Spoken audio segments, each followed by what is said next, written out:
कि जब मैं हद से आगे बढ़ गया था आशिकी में, यानी जिंदगी को ले रहा मजाक ही में, फिर मजाक ही में मिल गया सब खाक ही में, छू कर आया मंजिलें तो तन्हा था मैं वापसी में।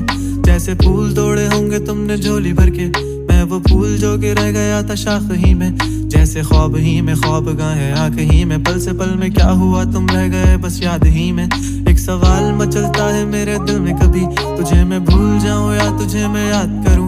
तुझी को सोच के लिखता हूँ जो भी लिखता हूँ, अब लिख रहा हूँ तो फिर क्यों ना एक सवाल करूं। मैं इस सवाल से गम को बदल दूं।